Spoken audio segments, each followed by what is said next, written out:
इन पत्र में एक जीजी ने एक बात लिखी है, अब वो ढूंढना पड़ेगा पत्र को। उसमें उन्होंने लिखा, गुरुजी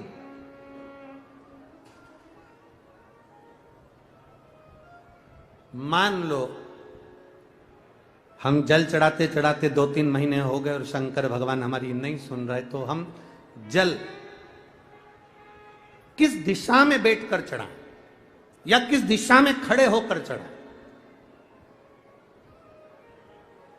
जलाधारी कहां होती है शंकर भगवान की? जम के बोलो जरा सबको, पहले भी कथाओं में बताया। शिव जी की जो ये शंकर भगवान का शिवलिंग है, ये जलाधारी जो पानी बहने का स्थान है, पूरब पश्चिम उत्तर दक्षिण, इसमें से जलाधारी किस ओर जाती है? उत्तर की ओर। कहां जाती है? जम के बोलो जरा, उत्तर की ओर। केवल भारत की भूमि पर एक शिवलिंग ऐसा है जिसकी जलाधारी दक्षिण की ओर है, वो केवल उज्जैनी के कालाधिपति महाकाल बाबा हैं, जिनकी जलाधारी दक्षिण में। बाकी के दुनिया में जितने आपको शंकर के मंदिर मिलेंगे, जितने शिवालय मिलेंगे, सबकी जलाधारी कहां पर रहेगी? जम के बोलो जरा, उत्तर में। उत्तर की ओर जलाधारी रहेगी, उत्तर में। पूरब पश्चिम में नहीं, दक्षिण में नहीं, उत्तर की ओर जलाधारी रहती है। तो बेटी ने पूछा कि गुरुदेव अगर मान लो हमें जल चढ़ाता चढ़ाता इतना दिन हो गया और बाबा नहीं सुनी रिया, तो हम कई करें? अब उसने तो, बेटी ने तो अपनी भाषा में, राजगढ़ की भाषा में लिख दिया कि हम काई करें। अब तुम बताओ। तो मेरा उस बेटी से निवेदन है, तुम काई मत करो, बस इतना करो कि उत्तर की ओर जो जलाधारी होती है ना, प्रत्येक मंदिर में, ऐसा कोई शिव मंदिर नहीं होगा जिसमें उत्तर की ओर जलाधारी नहीं हो। सब मंदिर में उत्तर की जलाधारी रहती, केवल एक कालाधिपति महाकाल राजा की दक्षिण में, बाकी के सब की उत्तर में।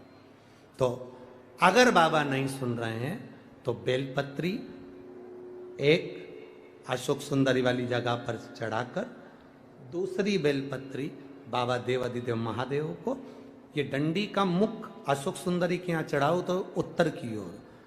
ये जो आप बेलपत्र चढ़ाओगे शिवलिंग के ऊपर, इसकी डंडी का मुख भी उत्तर की ओर। और तुम जब बैठो तो दक्षिण में बैठना। कहां पर बैठना?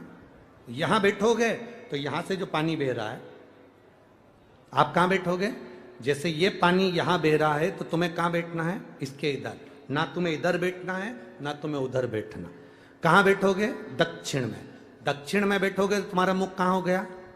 जम के बोलो, जम के, उत्तर में। तो तुम जब यहां बैठोगे तो ये जो जलाधारी है जहां से पानी बहकर जा रहा है, यहां बैठोगे। और जब आप जल समर्पित करोगे, जल चढ़ाते चढ़ाते एक बार थोड़ा सा आगे बढ़कर जल की धार को अशोक सुंदरी तक लेकर जाना। ये लगभग तुम 2 या 3 महीना कर कर देखो, मेरा बाबा तुम्हारा हाथ जरूर पकड़ेगा, निश्चित है। वो बल उस स्थान से प्राप्त होगा, वो स्थान, क्योंकि प्रत्येक जो जलाधारी होती है वो उत्तर की ओर होती है, प्रत्येक जलाधारी।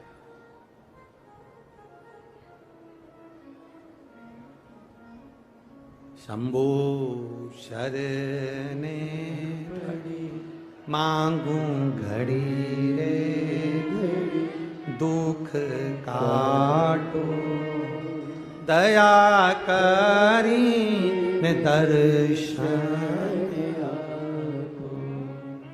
2 बेलपत्र समर्पित करना है। बेलपत्र की डंडी कहां होना चाहिए? अशोक सुंदरी पर चढ़ाओगे वो वाली, उसकी डंडी कहां हो? उत्तर की ओर। शिवलिंग पर जो बेलपत्र चढ़ाओगे उसकी डंडी कहां हो? उत्तर की ओर। तुम कहां बैठोगे? दक्षिण में। तुम्हारा मुख कहां हो?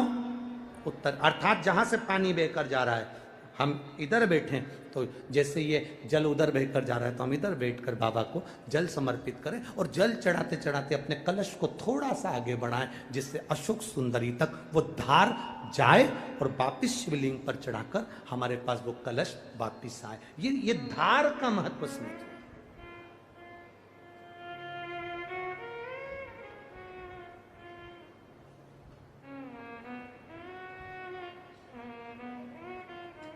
एक बार ये कथा हमने कह दी एक जगह पर, तो किसी व्यक्ति ने पूछा, गुरुजी ऐसा भी होता है कि जल चढ़ाने का भी नियम होता है, यहाँ चढ़ाओ वहाँ चढ़ाओ? हमने कहा देखो, एक व्यक्ति वो होता है जो नौकरी में रहता है, नौकरी में रहता है, बैंक में नौकरी कर रहा है, पुलिस में नौकरी कर रहा है, सरकारी नौकरी कर रहा है, स्कूल में नौकरी कर रहा है, तो वो व्यक्ति की जब तक नौकरी रहती है वो कुर्सी पर बैठता है, सिग्नेचर करता है, तो उसकी बात मानना पड़ती, क्योंकि उसका सिग्नेचर हो गया। और वही व्यक्ति जब रिटायर हो जाता है और रिटायर होने के बाद अपनी कुर्सी पर आके बैठ के सिग्नेचर कर दे, तो उसका सिग्नेचर मायना रखाएगा?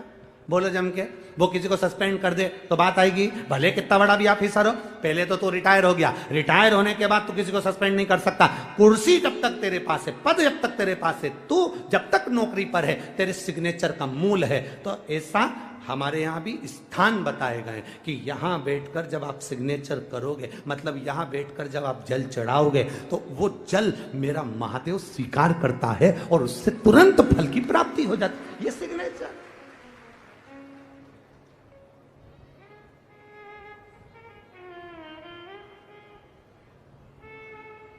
आप उस स्थान की मूलता को जानें।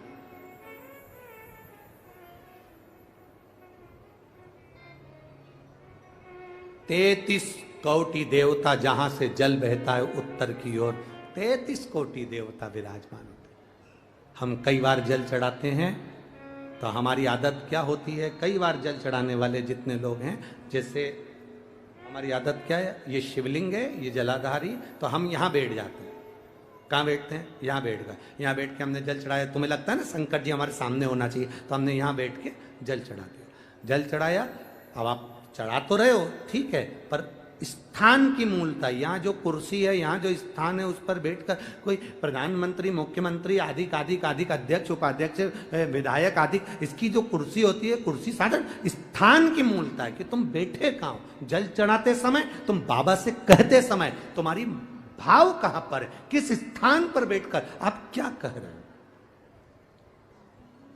एक व्यक्ति चौराहे पर खड़ा होकर खूब भाषण दे, खूब के, लोग उसकी बात मानेंगे क्या? जम के बोलो जरा, नहीं।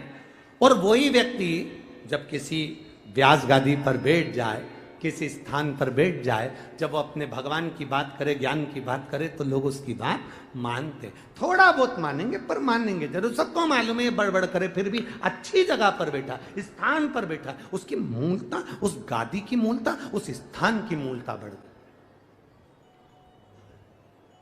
बाजार में चाय 5 रुपए की, यहीं से जाओ बाहर, 5 रुपए की चाय, आगे पहुंचे होटल पे 10 रुपए की, और अच्छी होटल पे 20 रुपए की, और अच्छी होटल पे 30 रुपए की, 5 स्टार होटल में 150 रुपए की। चाय वही है, दूध वही है, शक्कर वही है, पत्ती वही है, कप वही है, गिलास वही है, बस चाय की कीमत बढ़ गई। यहां थी 5 की, वहां पहुंचे 10 की, और 5 स्टार में 150 की। उसी तरह शिव के आसपास में बैठने की जगह, कहां बैठकर हम कौन सी आराधना करें, कैसे हम महादेव से अपने दिल की बात कह दें, ये जगह की मूलता कह देती है कि तुम्हारी कीमत कहां बढ़ सकती है। किस स्थान से बैठकर हम शिव को जल चढ़ा लें कि शंकर हमारा हो जाए, शिव के भाव हमारे आनंद में हो जाए।